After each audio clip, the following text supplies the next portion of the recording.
नमस्कार। इस वक्त के बुलेटिन के साथ हाजिर हूं मैं अनुपम। प्रदेश की हर छोटी बड़ी खबरों को लेकर मुख्यमंत्री योगी आदित्यनाथ ने नोएडा वासियों को 1719 करोड़ की सौगात दी है। इस दौरान उन्होंने विपक्षी एकता पर बड़ा जुबानी हमला बोला। नोएडा में परतला फ्लाईओवर के उद्घाटन के मौके पर सीएम योगी ने कहा कि समाजवादी पार्टी का पुराना इतिहास रहा है बिना मांगे समर्थन देना, जैसा 2004 में हुआ एक बार फिर उसे दोहराया जा रहा है। आपको पूरी रिपोर्ट दिखाते हैं कैसे विकास के पथ पर बढ़ रहे उत्तर प्रदेश की तस्वीर को सीएम योगी ने चरितार्थ किया।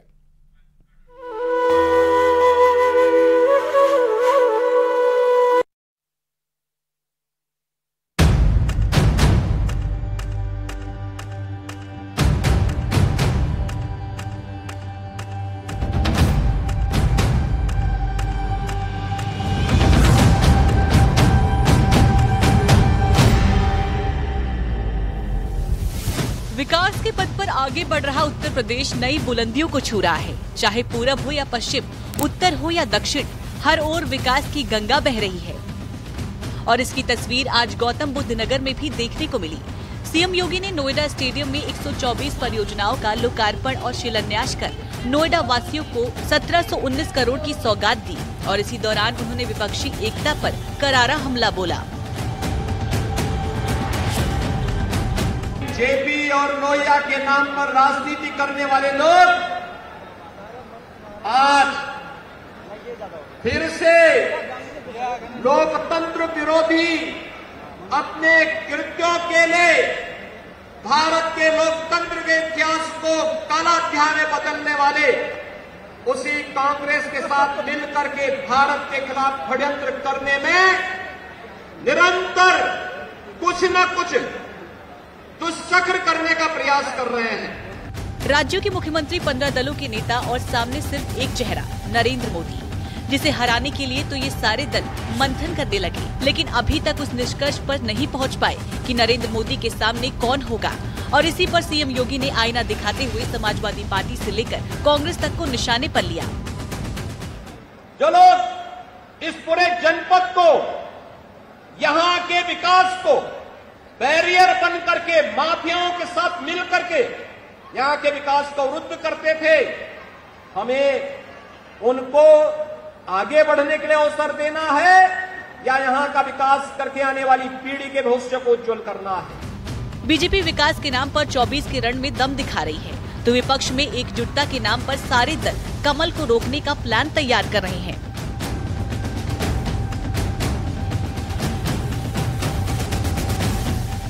तो 2024 के रण में नया समीकरण तैयार, 400-450 सीटों पर संयुक्त उम्मीदवार संभव, मोदी विरोध की जगह विचारधारा पर जोर, मोर्चे को आंदोलन का रूप देने की रणनीति, आपसी तनातनी के बीच मसले सुलझाने पर जोर। मोदी के मुकाबले के लिए विपक्षी नेता विचारधारा की लड़ाई से चढ़ाई की तैयारी में है, लेकिन बीजेपी अब उसी विचारधारा की ताकत को राम मंदिर निर्माण पूरा कर दिखा रही है। वह राजनीतिक दल जिनको बंदूक के नोक पर, लाठी की चोट पर या कांग्रेस की सरकार के निर्देश पर जो तथाकथित अपने को समाजवादी कहते हैं, वह कांग्रेस के साथ खड़े नजर आ रहे हैं और कांग्रेस के साथ खड़े नजर आ रहे हैं। लेकिन यह जरूर मैं कह रहा हूं, पूरे दावे से कह रहा हूं, दमखम के साथ कह रहा हूं कि माननीय नरेंद्र मोदी जी के खिलाफ, भारतीय जनता पार्टी के खिलाफ राजनीतिक दलों की संख्या हो सकती है, नेताओं की संख्या हो सकती है, लेकिन जनता मोदी जी के साथ है, भारतीय जनता पार्टी के साथ है। 2024 के लिए देश की जनता माननीय नरेंद्र मोदी जी को इस अमृत काल से शताब्दी वर्ष जब आजादी का होगा तब तक के लिए भाजपा की कमल के लिए मोहर लगा दिया, अपना आशीर्वाद दे दिया। खैर, एक तरफ बीजेपी विकास के नाम पर, जन कल्याणकारी योजनाओं के नाम पर और कानून व्यवस्था के नाम पर चुनावी मैदान में है, तो दूसरी तरफ कांग्रेस अलग अलग राज्यों में क्षेत्रीय दलों को इकट्ठा कर बीजेपी के विजय रथ को रोकने का प्लान बना रही है। यानी एकजुट हो रहे विपक्ष में परिवारवाद, भ्रष्टाचार और पीएम फेस की मार पर बीजेपी ललकार रही है।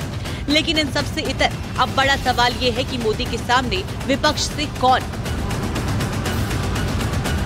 Bureau report, news 18।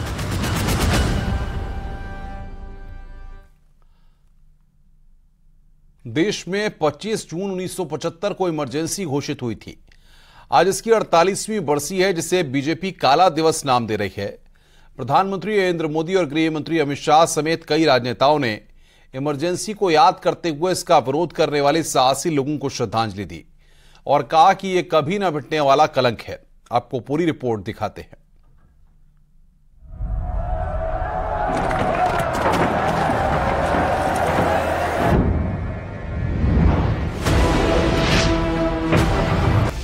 इतिहास के पन्नों में दर्ज 25 जून 1975 ही वो दिन है जब देश में आपातकाल लागू कर दिया गया था। आज के दिन इस आपातकाल को पूरे 48 साल बीत गए हैं। ऐसे में प्रधानमंत्री नरेंद्र मोदी ने आपातकाल की बरसी के मौके पर ट्वीट करते हुए उन सभी लोगों को श्रद्धांजलि दी जो लोग इमरजेंसी के मौके पर डटे रहे। पीएम मोदी ने ट्वीट में लिखा, मैं उन सभी साहसी लोगों को श्रद्धांजलि अर्पित करता हूँ जिन्होंने आपातकाल का विरोध किया और हमारी लोकतांत्रिक भावना को मजबूत करने के लिए काम किया। डार्क डेज ऑफ इमरजेंसी हमारे इतिहास की कभी न भुलाने वाली वो अवधि है जो हमारे संविधान की ओर से बनाए गए मूल्यों के बिल्कुल विपरीत है। इमरजेंसी की बरसी पर देश भर में बीजेपी काला दिवस मना रही है तो पीएम मोदी से लेकर गृह मंत्री अमित शाह तक कांग्रेस पर हमला कर रहे हैं। अमित शाह ने लिखा, आज ही के दिन 1975 में एक परिवार ने अपने हाथ से सत्ता निकलने के डर से जनता के अधिकारों को छीन लोकतंत्र की हत्या कर देश पर आपातकाल थोपा था। अपने सत्ता स्वार्थ के लिए लगाया गया आपातकाल कांग्रेस की तानाशाही मानसिकता का प्रतीक और कभी न मिटने वाला कलंक है। यानी बीजेपी इस दिन को कभी नहीं भुलाने वाला दिन बता रही है और कांग्रेस नीयत पर सवाल खड़े कर रही है। 25 जून 1975 को काले अंग्रेज के रूप में कांग्रेसी आ गए और इन लोगों ने आपातकाल लगा दिया।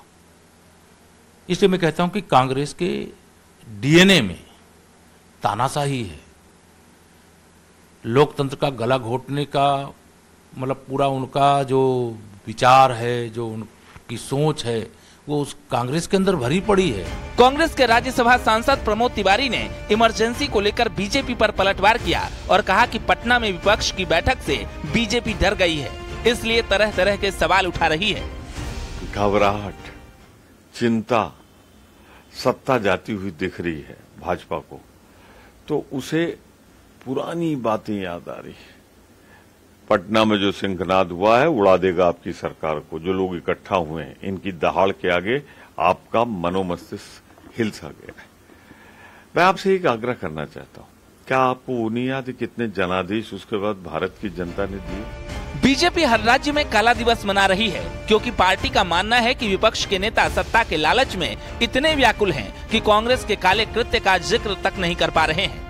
बीजेपी जनता को विपक्षी नेताओं के आपातकाल पर चुप्पी के बारे में भी बता रही है और आपातकाल पर बनी डॉक्यूमेंट्री को जन जन तक पहुंचाया जा रहा है। Bureau report, news 18।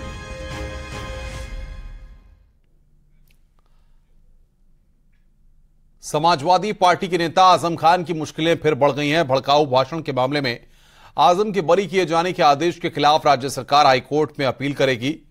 आरोप के मुताबिक 2019 लोकसभा चुनाव में प्रचार के दौरान आजम खान ने भड़काऊ भाषण दिया था। इसको लेकर एमपी एमएलए सीजेएम कोर्ट ने इस मामले में 27 अक्टूबर को 3 साल की सजा सुनाई थी। इसके चलते आजम खान की विधानसभा की सदस्यता भी चली गई थी। इस आदेश के खिलाफ आजम खान ने MP MLA court session court में अपील की थी, जिसके बाद मई 2023 को एमपी एमएलए सेशन कोर्ट ने आजम खान को बरी किया था।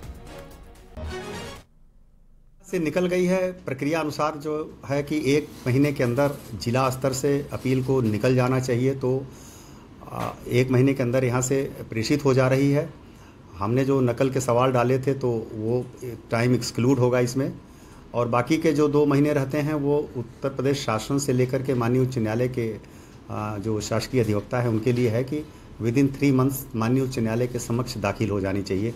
तो विद इन टाइम हम लोगों ने तैयार करवा करके जिला शासकीय अधिवक्ता के माध्यम से प्रस्ताव जो है वहां प्रेषित हुआ है।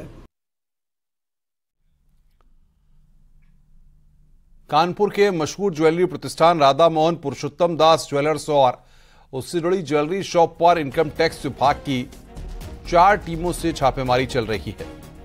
इनकम टैक्स की 12 से ज्यादा टीमें फिलखाना, बिरहाना, रोड चौक, सिविल लाइन समेत कई इलाकों में कार्रवाई कर रही हैं। सूत्रों की माने तो डंप किया हुआ इतना सोना मिला है कि तौल करने में काफी समय लगेंगे।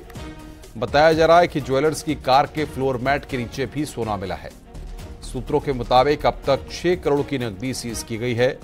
इनकम टैक्स के अधिकारी इसको लेकर पूछताछ कर रहे हैं। आयकर विभाग की टीम अब तक 3 बैग भरकर दस्तावेज ले जा चुकी है। सभी की जांच की जाएगी। सूत्रों के मुताबिक आयकर विभाग की छापेमारी के बाद शहर के रसूखदार लोग आयकर की जांच के दायरे में आ सकते हैं। सराफा कारोबारी पर 1500 करोड़ से ज्यादा के हेरफेर की आशंका है।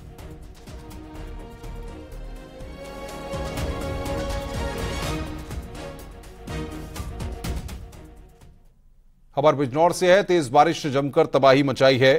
जहां बारिश के बाद सड़क समंदर में तब्दील हो गई। ड्रेनेज व्यवस्था नहीं होने से जगह जगह कई फीट तक पानी भर गया है, जिससे गाड़ियां पानी में डूबी नजर आई। बारिश के बाद कई इलाकों में जलभराव हुआ है। इस कदर था कि लोग घरों में ही कैद होकर रह गए। तस्वीरें नजीबाबाद इलाके के मुगलू शाह की हैं।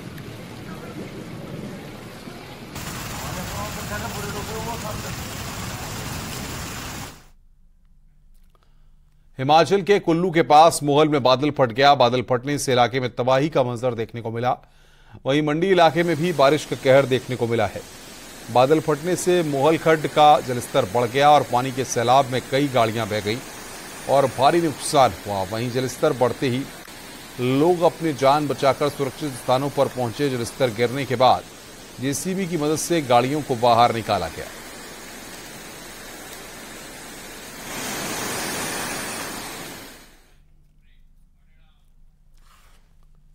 खबरें और भी